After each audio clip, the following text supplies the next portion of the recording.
আজকে এই ভিডিওর মাধ্যমে আমি যে কথাগুলো বলবো অনেকের কাছে কথাগুলো নতুন মনে হতে পারে, আশ্চর্য মনে হতে পারে, কিন্তু আসলে কথাগুলো আমার কাছে আমার কাছে বা আমাদের কাছে একদম সত্যি কথা।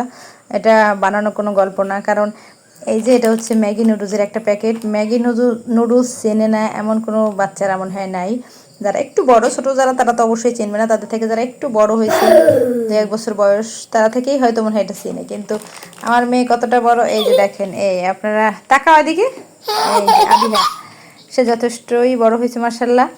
কিন্তু তারপরও কিন্তু সে এই নুডলসটা চেনে না। এর কারণ হচ্ছে কি, আমি কখনোই এই বাসায় নুডলস আনার কথা বলিই না। আমি যখন থেকে শুনছি তখন আবিদ একটু বড় হয়েছে, প্রথম আবিদকে আমি খাওয়াতাম, আমার বড় সন্তান আবিদ। তারপর যখন শুনলাম যে এই নুডলস ম্যাগি হোক বা যে কোনো ব্র্যান্ডের নুডলসই হোক না কেন, এমন একটা কেমিক্যাল থাকে যা বাচ্চাদের বুদ্ধি প্রতিবন্ধিতা সৃষ্টি করে, বুদ্ধিতে প্রতিবন্ধকতা সৃষ্টি করে, যার কারণে পরবর্তীতে হয়তো তারা অনেক রকমের প্রবলেম তৈরি হয় তাদের ভিতরে। এইটা শোনার পর থেকে একটা মা হিসেবে আমি কখনোই এই জিনিসটার বাসায় আনি নেই। ছেলে বড় হয়ে গেছে, তো এখন বলেও না কিছু, ওনার আনি নাই, ও কিছু বলে না। কিন্তু আবিহা, ও যেটা মোবাইলের মাধ্যমে দেখছে যে নুডলস একটা খাবার, সেটা সবাই খায়, এইবার সে বলছে যে আম্মু আমাকে নুডলস এনে দিবা। কালকে বাবাকে বলছে, তার বাবা ওই যে কোকোলার যে লম্বা নুডলস হয়, সে একটা নুডলস নিয়ে আসছে, রান্না করে দিছি। তারপর সে বলছে না এরকম কোকড়ানো কোকড়ানো নুডলস। তারপরে আজকে আবার এটা নিয়ে আসছে, ম্যাগি নুডলস নিয়ে আসছে। আর এই দেখো কতগুলো মশলা এখানে, 1 লতা মশলা, 1 লতা সস, মানে 10-12টা সস, একবার এখানে মনে হয় 8-10টা মশলা। যাই হোক, মেয়ে খাবে বলে বাবা নিয়ে আসছে, কিন্তু ওই থেকে আর আমি এটা খাওয়াই না, যার কারণে আবিহা নুডলসই চিনতে পারতেছিল না। ও বলছে নুডলস খাবে, কোনটা খাবে সেটা বোঝে না। লম্বাটা নিয়ে আসছে কালকে, সেটা রান্না করে দিলাম, খেয়েছে। আজকে আবার এটা রান্না করব।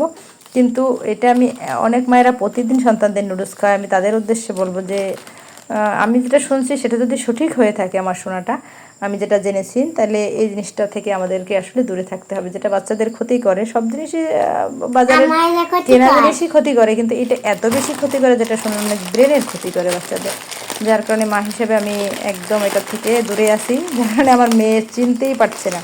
ছেলে ছোট ছিল তখন খেত, ছেলে বড় হওয়ার পর মেয়ে যখন হয়েছে আর আনাই হয় না এই বাসায়।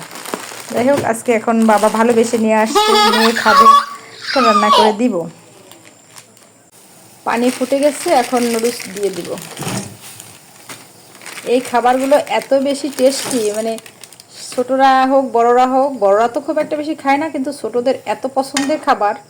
কিন্তু খাবারটা যদি স্বাস্থ্যসম্মত হয়, অবশ্যই খাবারটা খাওয়ানো যাবে। কারণ বাচ্চারা অনায়াসে এই খাবারটা খেয়ে নেয়, কোনো রকম পিড়াপিড়ি করতে হয় না, বা তাদেরকে ছুটোছুটি করতে হয় না যে খাও খাও, দিলেই খেয়ে ফেলে। কিন্তু এই খাবারটা যদি স্বাস্থ্যের জন্য ভালো না হয়, তাহলে তো এর থেকে খারাপ আর কিছুই হতে পারে না। আর এইটা শোনার পর থেকেই কিন্তু আমি মানে এই খাবারটা আর কখনোই কেনা হয় না, বাসায় নিয়ে আসা হয় না। যাই হোক, এখন বাচ্চা আবদার করছে, সেই কারণেই আনা হয়েছে। রান্না করে নিয়ে আসলাম এই যে নুডলস, আর এখন একটু সাজিয়ে দিই, সস নিয়ে আসছে যেহেতু। বাচ্চারা তো এমনি নুডলস খেতে পছন্দ করে, আর এরকম একটু সাজিয়ে গুছিয়ে দিলে আরও বেশি পছন্দ করবে। যাই হোক, মেয়েকে আমি বললাম যে মা এটা খাওয়া কিন্তু ভালো না স্বাস্থ্যের জন্য, আমি এরকম এরকম শুনেছি। তখন মেয়ে আমাকে বললো আম্মু এই আজকে খাচ্ছি, এরপর আর খাবো না। যাই হোক, সে ছোট মানুষ হয়েও কিন্তু আমাকে সে সান্ত্বনা দিয়েছে।